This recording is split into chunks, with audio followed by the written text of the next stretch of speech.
The Great Hall of the Galactic Concord was built to make visitors feel small. Its ceiling rose so high that clouds formed near the top. Its walls were made of living crystal that sang soft songs in languages older than most stars. The floor was a single piece of polished stone taken from the core of a dead world. Everything about this place said one thing clearly: you are nothing compared to us. Director Helena Vance of the United Earth Space Command stood in the center of this hall. She was 63 years old, with gray hair cut short and eyes that had seen too much. Behind her stood 5 other humans, all dressed in the simple blue uniforms of Earth's government. They looked very small in this massive room. That was exactly what the aliens wanted. Around them sat the rulers of the galaxy. There were tall beings made of living crystal. Light passed through their bodies and created rainbows on the walls. They had ruled their part of space for 8 million years. Next to them floated the owl, a hive mind that existed as a swarm of tiny creatures, moving together like a living cloud.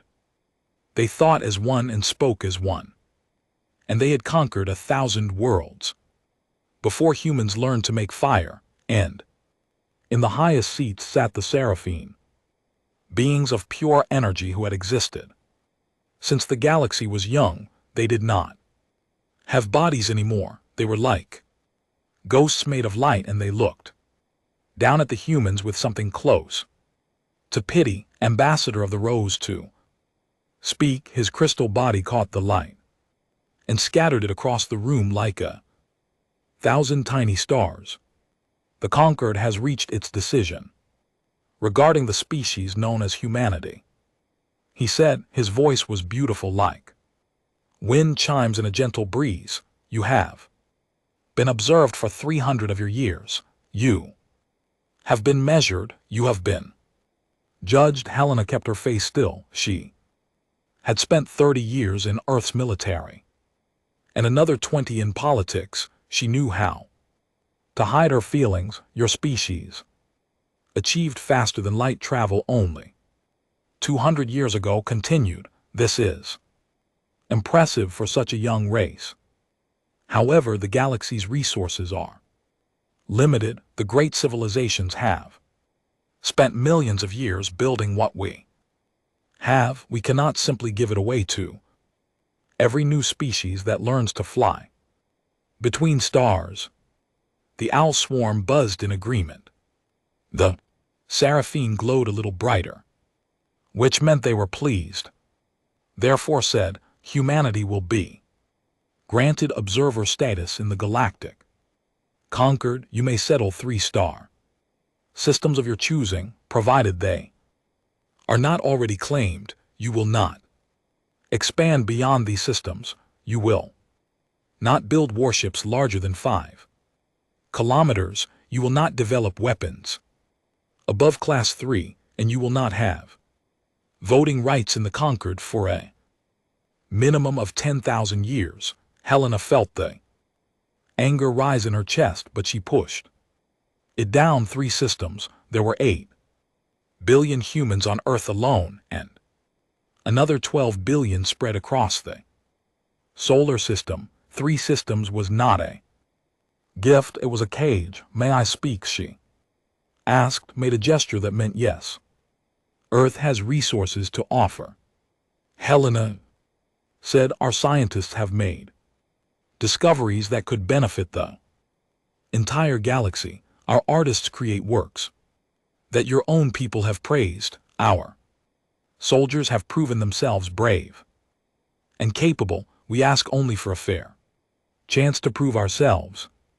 The Seraphim spoke then, and their voice was like 1,000 whispers layered on top of each other. You speak of fairness, young one, but fairness is not giving everyone the same thing. Fairness is giving everyone what they have earned. What has humanity earned? You are children. You have existed for The blink of an eye, come back in a million years and perhaps we will talk. Again, the council members made sounds of agreement. The owl swarm shaped itself into patterns that meant approval. The matter was settled. Humanity was nothing, and nothing they said would change that. Helena bowed her head, not in defeat but to hide the cold smile that crossed her face. We understand, she said. Humanity accepts the conquered generous offer. We will take our 3 systems and trouble you no further. The aliens relaxed. They had expected the humans to argue, to beg, to make threats they could not keep. Instead, the humans were being reasonable. Perhaps they were smarter than they looked. Perhaps they understood their place in the universe. What the aliens did not see was the data pad hidden in Helena's sleeve. What they did not know was the message she had received just before entering this hall. What they could not imagine was the discovery that humanity had made 6 months ago, far beyond the edge of the galaxy where no other species had ever dared to look. The meeting ended and the humans were escorted out of the great hall. They walked through corridors filled with wonders, past gardens where alien flowers bloomed in colors that human eyes could barely see, past windows that looked out on a city that floated in the clouds of a gas giant. Everywhere they looked, they saw the power and glory of civilizations millions of years old. A young guard walked beside them. He was barely 1,000 years old, which made him a teenager by his people's standards. He looked at the humans with curiosity. Do not feel sad, he said, trying to be kind. Observer status is not so bad. Your great-great may live to see humanity join the conquered properly. Time passes quickly when you are patient. Helena looked at him and smiled. It was not a happy smile. It was the smile of someone who knew a secret so big that it would change everything. Thank you for your kindness, she said. But I think things may move faster than you expect. The young guard did not understand what she meant. He would remember those words later when the galaxy burned with the light of engines older than the stars themselves. He would remember the look in her eyes, and he would finally understand that he had been standing next to someone who knew exactly how the universe was about to change. The human ship left the conquered capital world an hour later.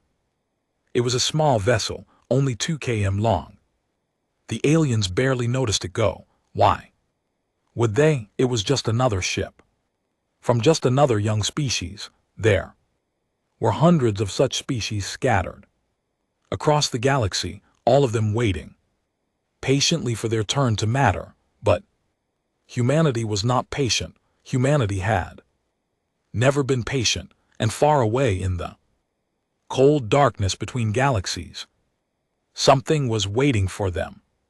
Something that would make the great civilizations of the conquered look like children playing with toys. The galaxy had made a terrible mistake. It had looked at humanity and seen only what was small and young and weak. It had not bothered to look deeper. It had not bothered to wonder why these short-lived creatures seemed so calm in the face of rejection. It would learn, soon it would learn. 6 months before the meeting at the Galactic Concord, a small research ship called the Prometheus floated in the emptiest place in the universe. Captain David stood on the bridge and stared at the darkness outside. There were no stars here, no planets, no dust. Nothing but the endless black void between galaxies. Are you sure about this, Captain? Asked Lieutenant Sarah, his second in command. She was looking at her instruments with worried eyes. We are 17,000 light years from the nearest star. If something goes wrong out here, no one will ever find us. David understood her fear. The void between galaxies was a place that scared even the oldest alien races. The called it the dead space. The owl believed evil spirits lived there. The seraphim simply refused to talk about it. No known civilization had ever sent ships this far from the galactic rim, but humanity was not like other civilizations. Humans asked questions that others were afraid to ask. They went places that others feared to go. It was both their greatest strength and their greatest weakness. The signal is real, David said. Something is out here, something that wants to be found. The signal had been discovered 3 months ago by a listening station on the edge of human space. It was faint, almost too weak to detect, but it was definitely artificial. Someone or something was broadcasting from the void, and after millions of years, humanity was the first species brave enough or foolish enough to answer. The Prometheus moved deeper into the darkness. Hours passed, then days. The crew grew quiet and nervous. Some of them started having bad dreams. Others could not sleep at all. The void did something to human minds. It made them feel small and alone in a way that was hard to describe. On the 7th day, they found the source of the signal. Lieutenant was the first to see it on her instruments. She made a sound that was half gasp and half scream.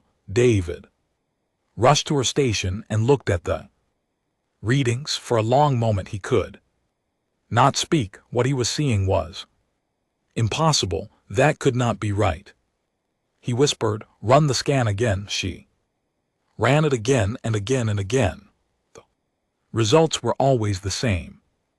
There was something in the void ahead of them, something huge, something so big that David's mind could not fully understand it. The object was 8,000 km across. It was larger than many moons. It was almost as big as Earth itself. And it was a ship. All hands to the observation deck, David said into the ship's communication system. His voice was shaking. "You need to see this." Crew gathered at the great windows at the front of the Prometheus. At first, they saw nothing. The void was too dark, and the object too far away. Then their eyes adjusted, and they began to make out the shape. It was definitely a ship. They could see the hull covered in patterns and symbols that no human had ever seen before. They could see what might have been engines at the back, structures so large that entire cities could fit inside them. They could see weapon ports, if weapons they were, each one bigger than the Prometheus itself. "My God," someone whispered. "Who built this?" David did not answer. He could not answer. His mind was still trying to accept what his eyes were telling him. Then Lieutenant spoke again, and her voice was hollow with shock. "Captain, that is not the only one. I am detecting more objects ahead, many more." The Prometheus moved forward slowly, and the true scale of the discovery became clear. There was not just one ship in the void. There were dozens of them.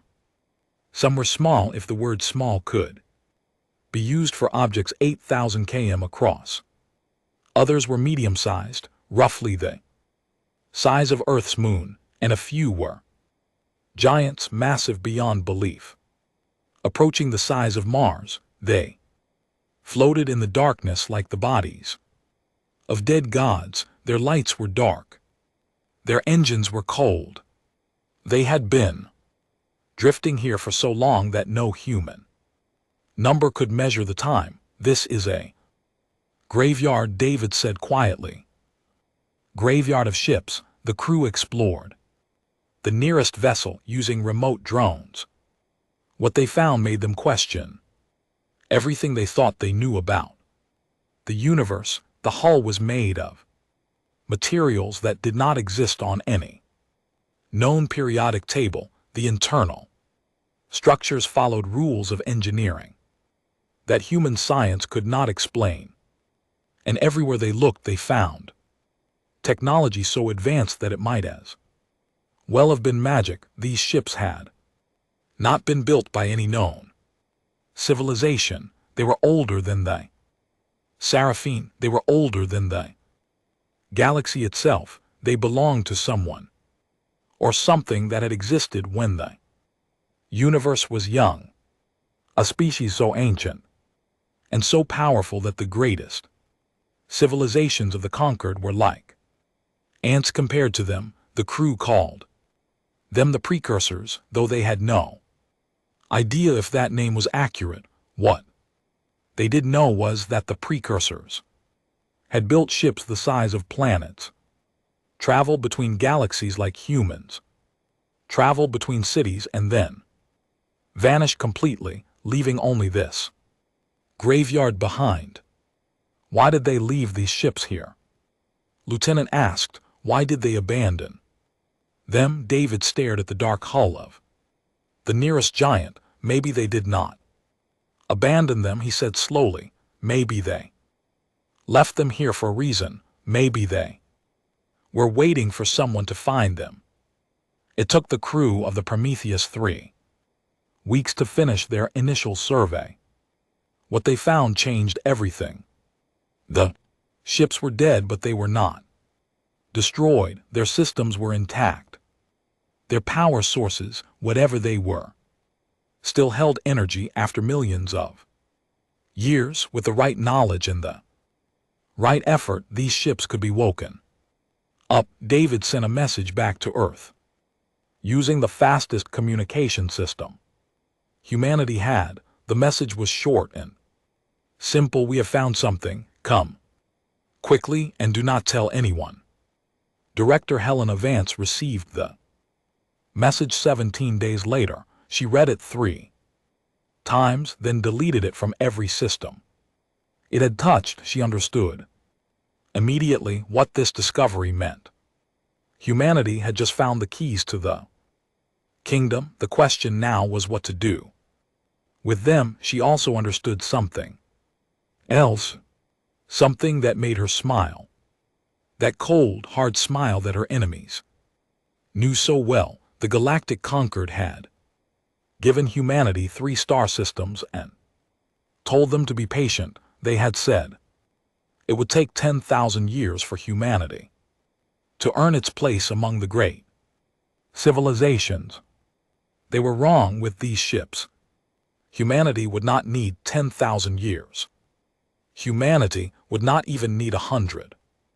Snorts. The rules of the galaxy were about to change, and humanity would be the one changing them. The greatest secret in the history of the universe now belonged to the smallest and youngest species in the galaxy, and they intended to keep it secret until the time was right to reveal it. The time would come, but first there was work to do. 50 years is a long time to keep a secret. Empires have risen and fallen in less time. Wars have been fought and forgotten. Children have been born, grown old, and died. 50 years is almost half a human lifetime, and yet humanity kept it secret for every single day of those 50 years. The project was called Laz, named after a man from an old Earth story who came back from the dead. It was a fitting name. Humanity was going to bring dead gods back to life. Director Helena Vance led the project. For the first 20 years, she built the organization from nothing, choosing each person carefully. Only the most trusted scientists and soldiers were invited to join, only those who could keep quiet for the rest of their lives. Every member of LAZ knew that if they talked, If they told anyone what they had found, humanity's chance would be lost forever. The work began slowly. The first team, sent to the graveyard, could not even enter the ancient ships. The airlocks were sealed with locks that responded to no known technology. The whole materials could not be cut with any tool humans possessed. For the first 5 years they could do nothing but study the outside of the ships and try to understand what they were dealing with. The breakthrough came from a young engineer named She. Was only 28 years old, fresh from the best university on Earth, and she had an idea that everyone else had missed. The ships were not locked to keep people out, they were waiting to let someone in. They just needed the right key. The key, as it turned out, was human DNA. When touched a small sample of her blood to the hull of the nearest ship, the airlock opened for the first time in millions of years. The precursors, whoever they were, had designed their ships to recognize biological life.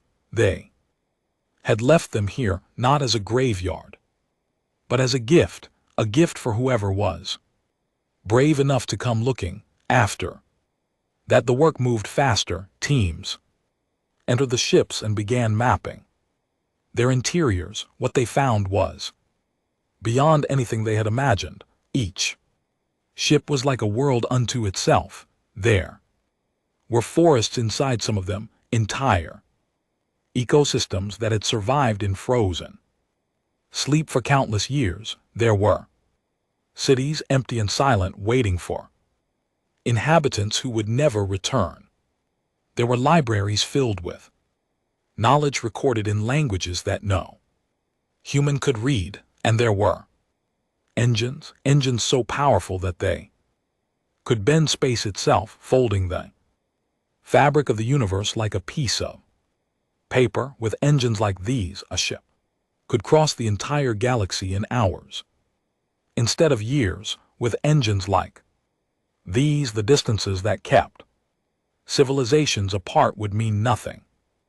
Doctor led the team that studied the engines. It took her 15 years to understand how they worked, 15 years of sleepless nights and failed experiments, and moments of despair so deep that she wanted to give up, but she did not give up. Humans never gave up. That was what made them different from the ancient races of the conquered who had grown comfortable and lazy over millions of years.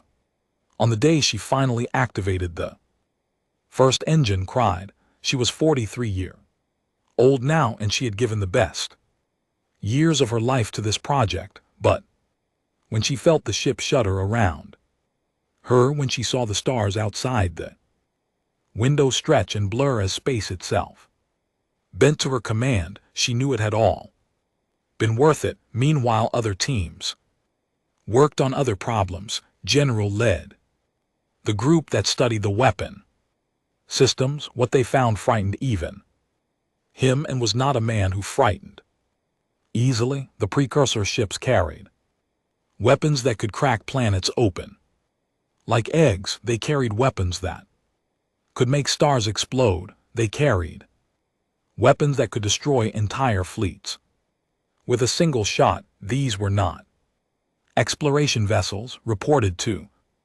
Director Vance. These were warships. Whatever the precursors were fighting, it must have been terrifying beyond imagination. Helena, now in her 80s and nearing the end of her life, simply nodded. Then we will be ready for whatever comes, she said. We will be ready for anything.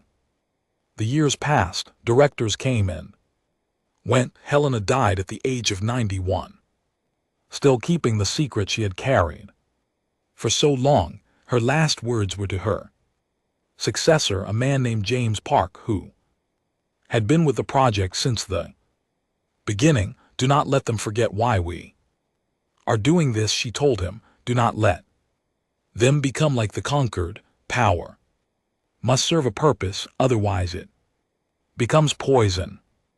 James kept her words close to his heart. As he led the project through its final decade, the work was almost done now.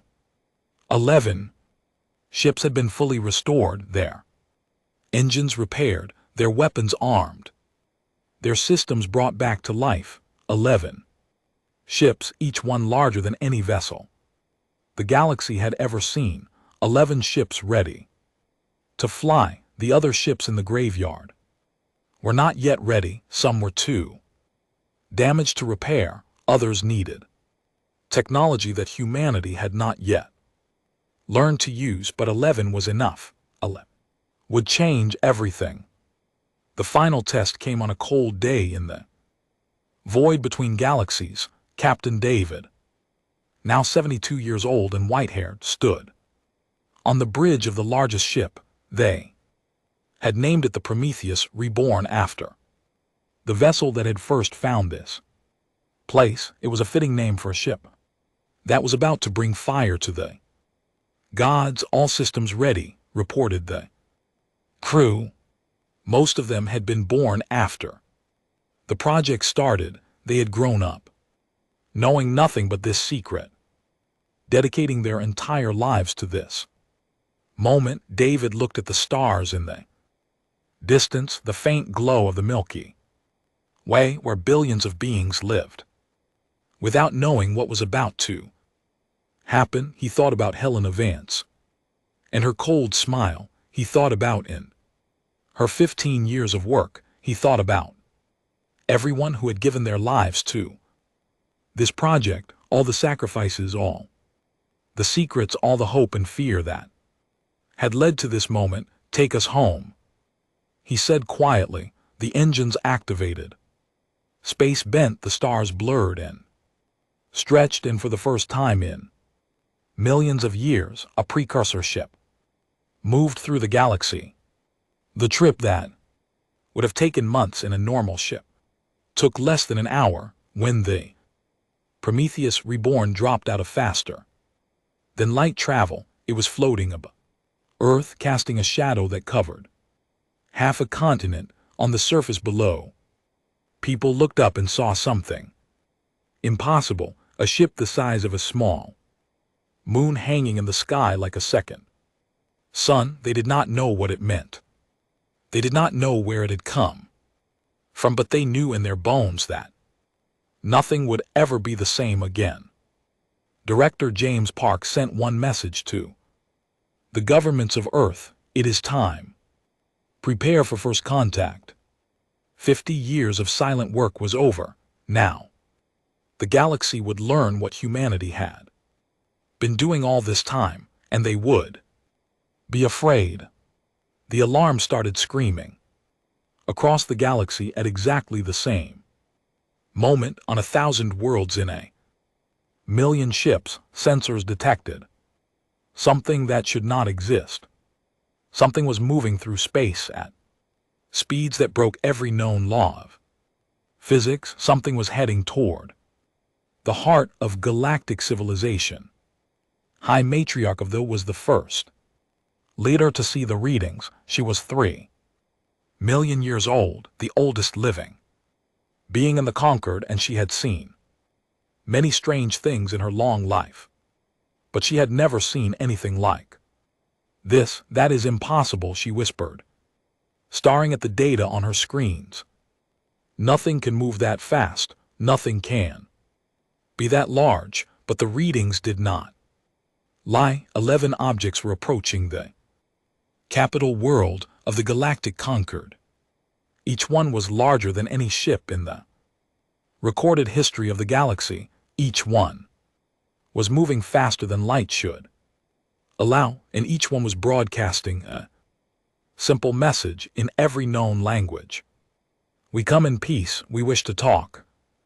Message was signed by the United Earth Space Command. For a long moment the High Matriarch could not move. Her crystal body, which had survived asteroid impacts and solar flares and the heat of dying stars, felt suddenly fragile. Humanity, the crawling species that the Concord had dismissed as Children, the little creatures from the unremarkable planet who had been given 3 systems and told to be grateful.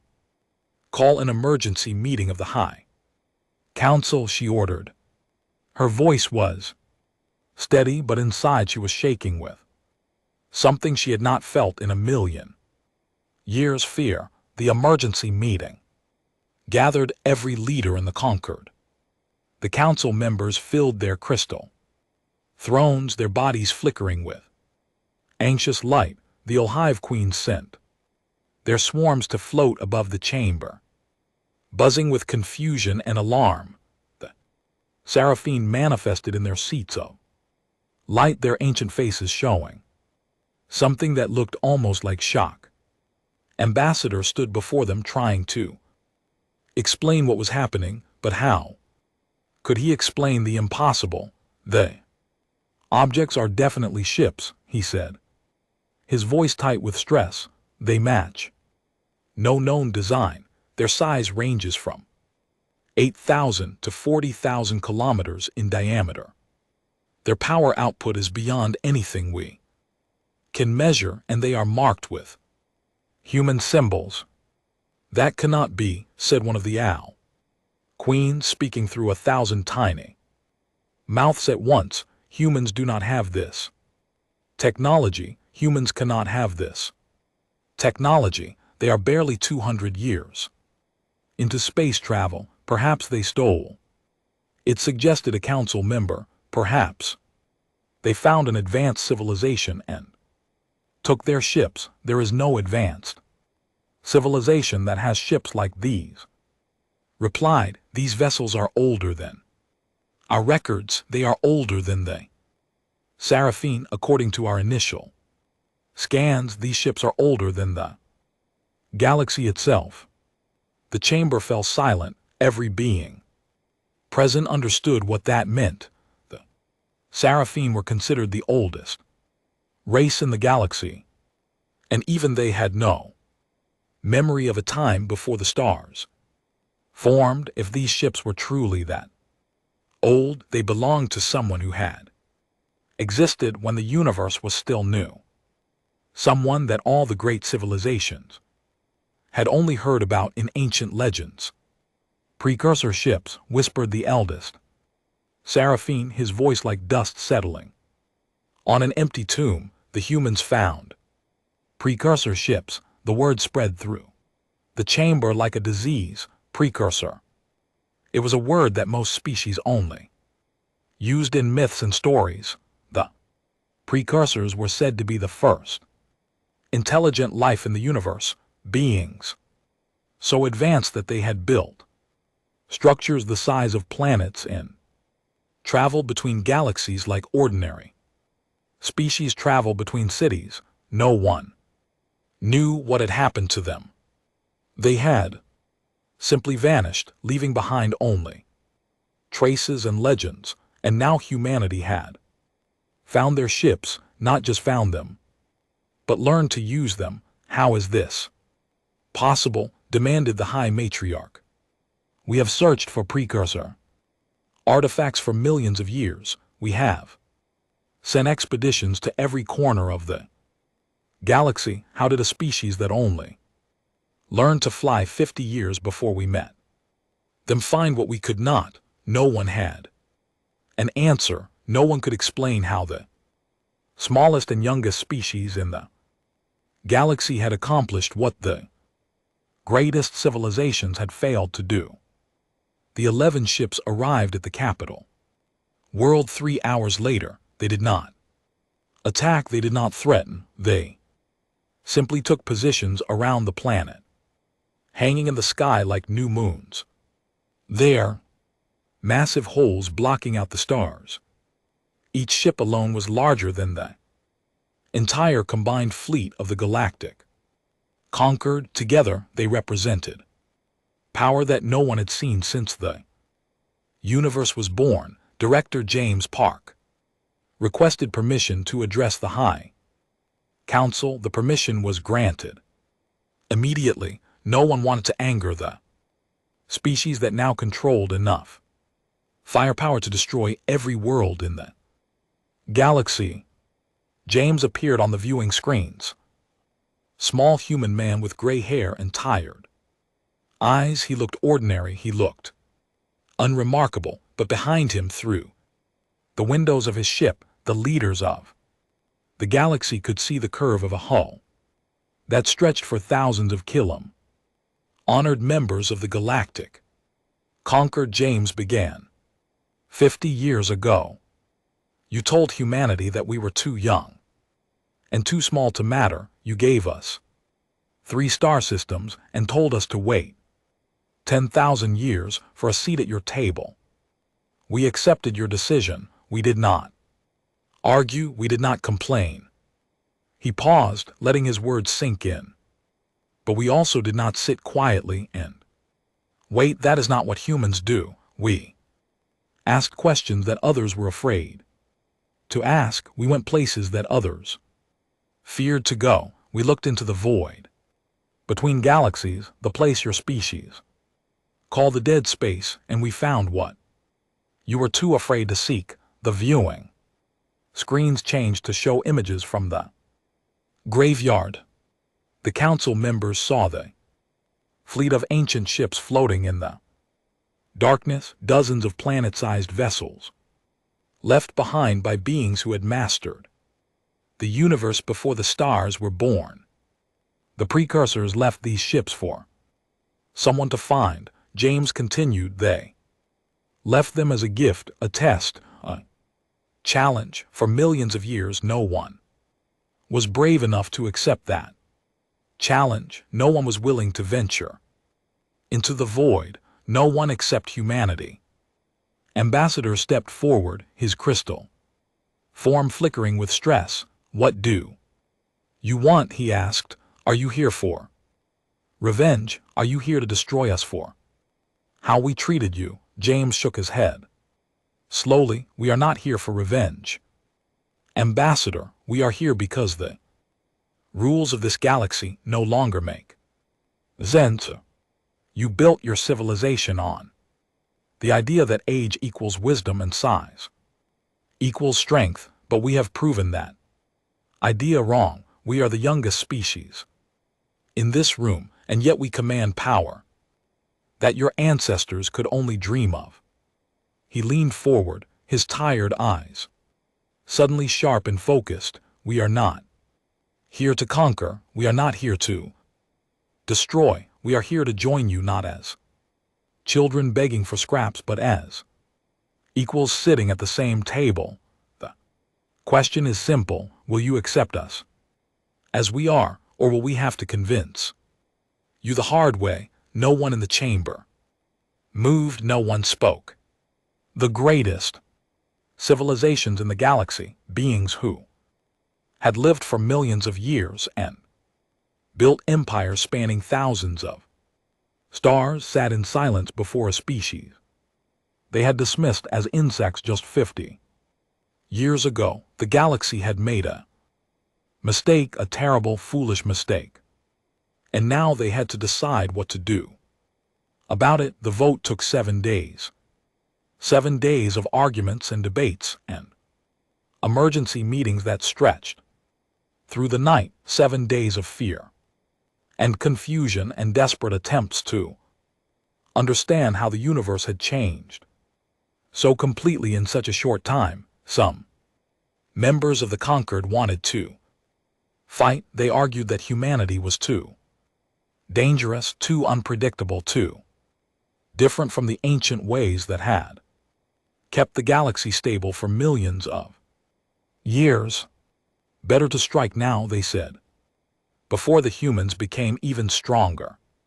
But cooler heads pointed out the obvious problem with that plan. Humanity now controlled 11 planet-sized warships, each one capable of destroying entire solar systems. Even if the conquered gathered every ship from every world, they would be like ants attacking a mountain. The fight would be over before it began. Other members suggested negotiation. Perhaps humanity could be convinced to share their ships, to give the technology to the other species so that everyone could be equally powerful. But director James Park rejected this idea gently but firmly. We spent 50 years learning to wake these ships, he explained during one of the many meetings, 50 years of sacrifice and hard work. The precursors left them for whoever was brave enough to find them. They were not left for species who waited safely at home while others took the risks. In the end, the conquered had only one real choice. They could accept humanity as an equal partner, or they could watch their ancient civilization become meaningless in a galaxy where a 200-year-old species controlled all the real power. The vote passed on the seventh day. The galactic conquered officially recognized humanity as a full member with all rights and privileges.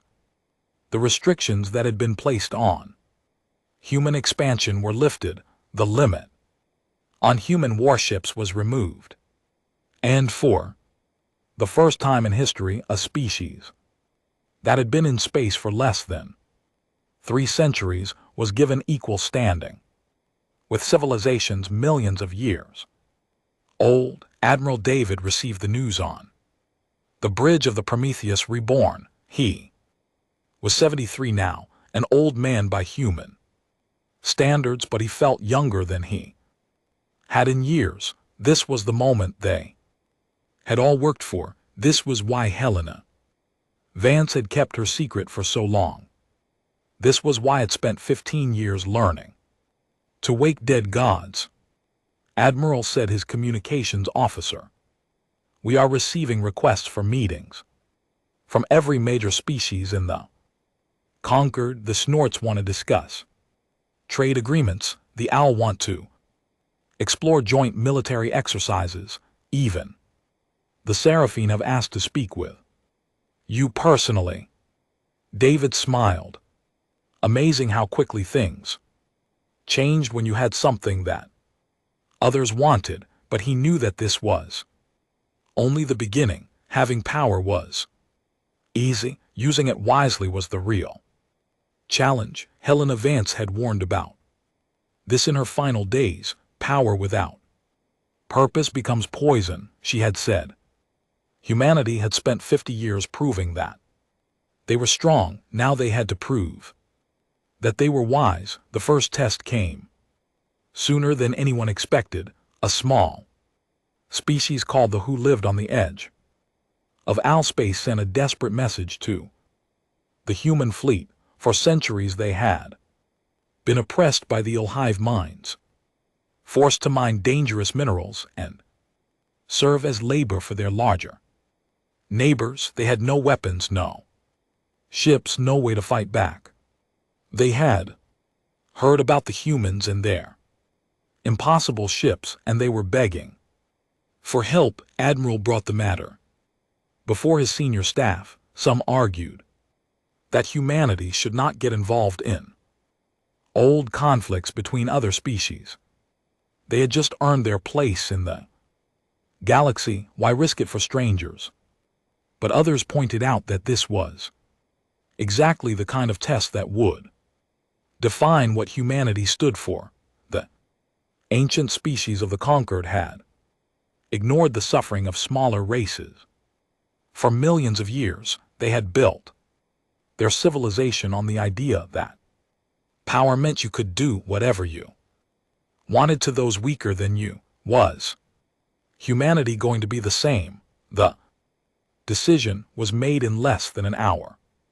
3 of the planet-sized ships moved to the edge of Alspace, not to attack but to deliver a simple message. They were now under human protection. Any species that wished to harm them would have to go through humanity first. The ill-hive queens were furious. They sent angry messages demanding that humanity mind its own business. They threatened to withdraw from the conquered if the humans did not back down. But when the 3 great ships hung in their sky, blocking out their sun with holes that stretched across their horizon. The threats quickly stopped. They were given their freedom. Other small species sent their own requests for protection, and slowly the galaxy began to understand that humanity was not just another powerful species taking what they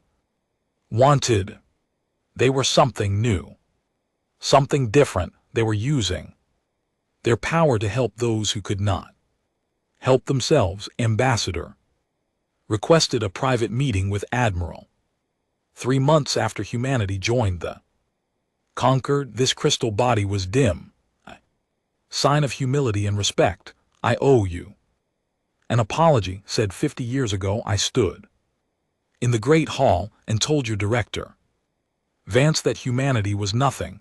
I told her that you were children who should be grateful for whatever scraps we gave you. I was wrong. I was so very wrong. David thought about Helena Vance and her cold smile. He thought about all the humans who had worked in secret, never asking for thanks, never expecting recognition. He thought about what it meant to be told you were worthless and to respond not with anger but with determination. You were not wrong to underestimate us. David said finally, we were young, we were small by every measure your civilization uses. We should have been nothing, but you made one mistake. You measured us by what we were, not by what we could become. Tilted his crystal head, curious despite his shame. What made you different? Other young species accepted their place. Other young species waited patiently for their turn. Why did humanity refuse to accept the limits we placed on you? David was quiet for a long moment, thinking about how to answer. Finally he spoke slowly, choosing each word with care. Because we are the species that looked at the stars and refused to be told they were not ours. We are the species that found God sleeping in the dark and chose to wake them. We do not wait for permission. We do not accept limits. We do not believe that what we are today must be what we are tomorrow. He gestured toward the window where the stars of the galaxy spread out in an endless sea of light. You asked what we are, Ambassador. We are humanity. We are the children who grew up faster than anyone expected, and we have only just begun. The Seraphine, who had been watching from the shadows, as they always did, spoke for the first time. Their voice was ancient and tired, but also filled with something that might have been hope. The precursors left those ships for a reason. The eldest Seraphine said, we always wondered why they vanished. We wondered what they were waiting for. Perhaps now we understand. They were waiting for a species like you, a species that was not afraid to look into the void, a species that could be trusted with their power. David did not know if that was true. He did not know why the precursors had left their ships behind or what they had hoped would happen, but he knew one thing for certain. Humanity had been given a gift and a responsibility. They had been given the power to change the galaxy. What they did with that power would define them for all time. Outside the window, the stars continued their ancient dance. The galaxy that had dismissed humanity as crawling insects now looked to them with respect and maybe just a little bit of fear. And somewhere in the void between galaxies, in a graveyard of ships the size of worlds, more giants waited to be awakened. The story of humanity was just beginning, and the galaxy would never be the same again.